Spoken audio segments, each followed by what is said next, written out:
ఏం శిక్షణ ఇస్తారు మీరు? బాన్స్వాడల పేదలు శ్రీనివాస్ వాళ్ళ భార్యకు చెవులునబడే మాటలు రావు, పేద కుటుంబం, అసలు సంఘటనతో సంబంధమే లేదు ఆయనకు, ఏం జరిగిందో తెలియదు అని వీడియోలో ఎక్కడ ఉండడని చెప్పి పట్టుక అరెస్ట్ చేశారు. హనుమాన్లో ఏంటనే తండ్రి లేడు, ఒక్కటే అమ్మ, వాళ్ళకి అమ్మకి ఆరోగ్యం ఖరాబ్ అయింది, బాగాలేదు. ఆయన సామాన్ తీసుకుపోవడానికి షాప్కి వస్తే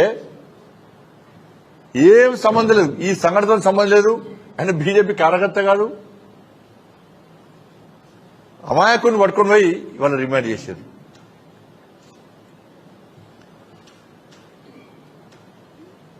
ఇలా రాష్ట్రముకి ఇలా తెలంగాణ రాష్ట్రానికి హోంమంత్రి లేడు, తెలంగాణ రాష్ట్రానికి విద్యాశాఖ మంత్రి లేడు. ఈ రెండు ముఖ్యమంత్రి గారు ఆయన దగ్గర పెట్టుకున్నాడు. ఆయనకు సరైన సమాచారం వస్తుందా? వచ్చిన ముఖ్యమంత్రి గారు ఈ పేదలను ఇబ్బంది పెట్టాలని చెప్పి ఆలోచిస్తుండ. ద్వంద్వ విధానాలు ఇక రాష్ట్ర ముఖ్యమంత్రి గారి.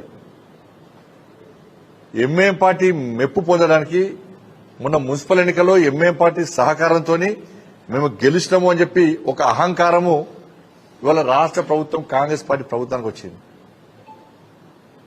ఇవాళ ఏమైంది? లాస్ట్కు జిహెచ్ఎంసీ ఎన్నికల్లో సర్వే చేసుకున్న రాష్ట్ర ముఖ్యమంత్రి గారు సర్వే చేసుకుంటే ఏమైంది? భాగ్యనగర్ మొత్తం కూడా జిహెచ్ఎంసీలో కాంగ్రెస్ ఎంఏఎం పార్టీ ఇద్దరు కలిసి ఉన్న విధానాన్ని ప్రజలు సహిస్తలేరు, దీన్ని వ్యతిరేకిస్తున్నారు. మొత్తం బీజేపీకి అనుకూలమైన వాతావరణం దాన్ని గ్రహించిన తర్వాత జిహెచ్ఎంసీ ఎన్నికలు ఇప్పుడు పెట్టేదాన్ని రెడీగా పెట్టాడుగా. మళ్ళీ ఏం చేసిన వల్ల డిప్యూటీ అసెంబ్లీ చర్చ లెక్క ఇక మళ్ళీ ఏం చేస్తాడు? ఏం అంటే అక్బరుద్దీన్ వస్తే స్టేట్మెంట్ ఇప్పిస్తాడు, తిట్టుకుంటారు, వాళ్ళే తిట్టుకుంటారు. ఎక్కువ నటించడం నటనలో జీవించడం. అది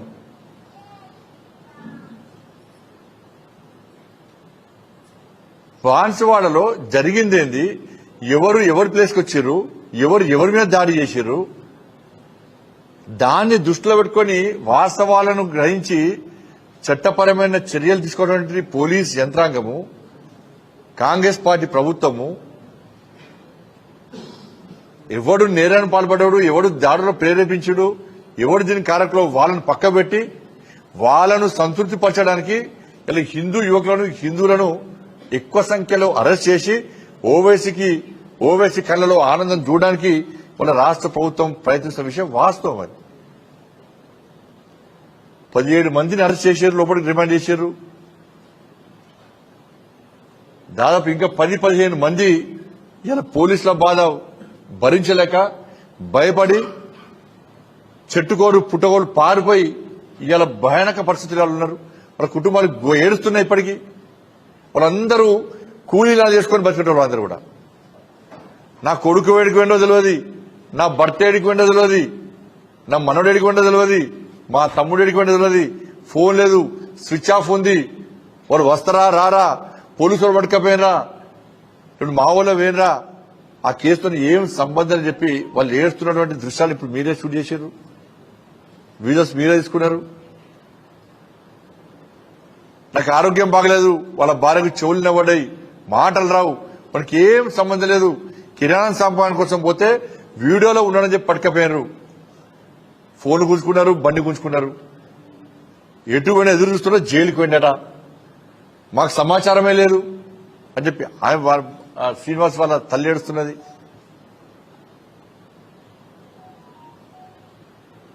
ఇది చూసినాక ముఖ్యమంత్రి రాష్ట్ర స్థానం పొందుతారు. దీని విషయం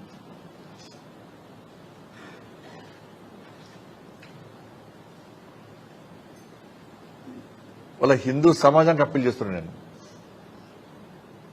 హిందూ సమాజం జాగృతం కావాల్సిన సమయం ఆసన్నమైంది. తెలంగాణ రాష్ట్రంలో హిందువులు రోడ్ల మీదకి ఎక్కి ఈ కాంగ్రెస్ పార్టీ ఎంఐఎం పార్టీ మెడలు వంచేటువంటి పరిస్థితి ఇవాళ తెలంగాణ రాష్ట్రంలో ఉత్పన్నమైంది. ఇన్ని రోజులు ఈ దాడుల గురించి భరిద్దాం. తెలంగాణ రాష్ట్రంలో హిందువులు బిచ్చ బతుకుదామా? ఆలోచించండి. అలా హిందూ సమాజం ఆలోచించాలి.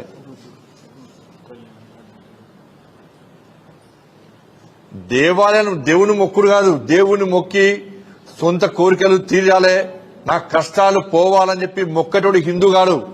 నేను మళ్ళీ చెప్తున్నా, ఇలా కామారెడ్డి వేదిక చెప్తున్నాను, బొట్టు పెట్టుకొని దేవుని మొక్కడు హిందూ కాదు. అటువంటి వ్యక్తులకు దేవుడు కర్ణకటాక్షాలు ఉన్నాయి. ఇలా ఏ దేవుని మొక్తమో, ఏ దేవుని కర్ణ కటాక్షలతో మనం బతుకుతున్నామో ఆ దేవుల మీద దాడి జరిగినప్పుడు స్పందించినోడు హిందువే కాదు. ఇలా స్పందించాల్సిన సమయం వచ్చింది కాబట్టి అప్పీల్ చేస్తుంది. వాళ్ళ ముత్యాలమ్మ గుడి మీద దాడి చేస్తే సమాజం స్పందించేది. మళ్ళా బజరంగ దళ్, హిందూ వాహిని, బీజేపీ మా కార్యకర్తలు అరెస్ట్ చేశారు.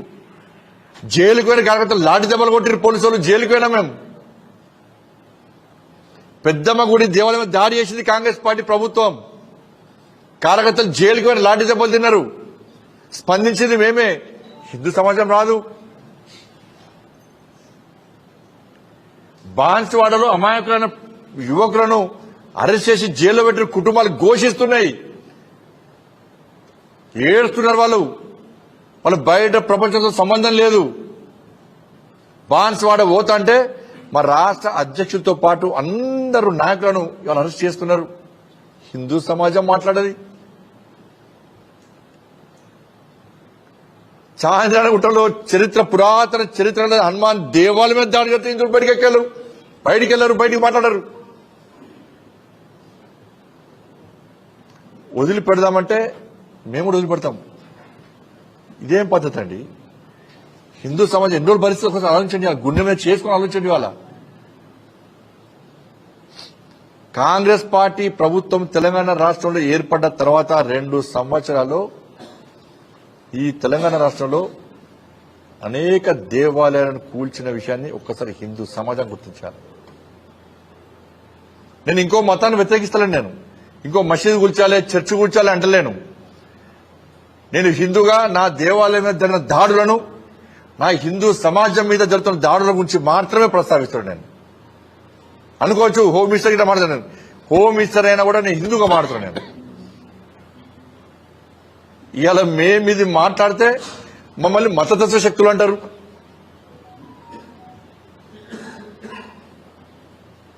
బట్ మళ్ళీ అప్పీల్ చేస్తున్నా, హిందూ సమాజం జాగృతం కావాల్సిన అవసరం ఉంది.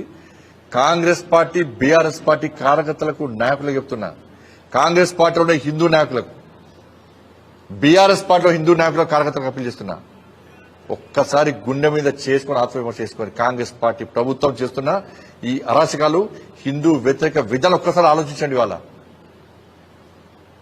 ఇన్ని దాడులు జరిగితే కూడా మీరు ఆ పార్టీ జెండా మోస్తే మీరు దాడులను ప్రోత్సహించిన వారుగా మిగిలిపోతారు. చరిత్రలో హిందూ వ్యతిరేకులుగా, చరిత్ర హీనులుగా మిగిలిపోతారు. ఇప్పటికైనా బయట రండి, అన్ని జెండాలు పక్క పెడదాం.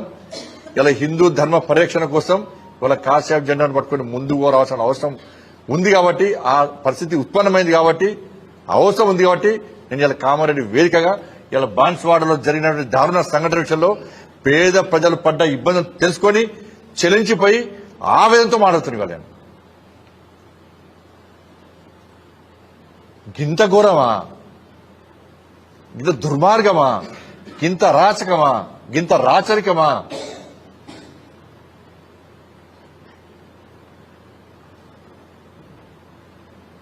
మేము అధికారంలోకి వచ్చినాక దేవాలయాన్ని కూర్చోవడం పని అంటే మీకు ఒక్క ఎమ్మెల్యే డిపాజిట్ కాదు 10 ఓట్లు రాకపోతున్నాం మీకు. ఇవాళ మీరు తెలుగు స్పష్టంగా చదవగలుగుతారా?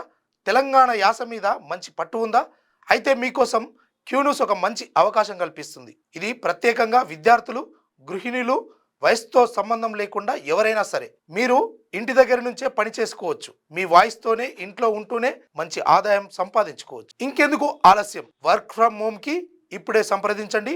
మా నెంబర్లు 8688926084, 8143001981.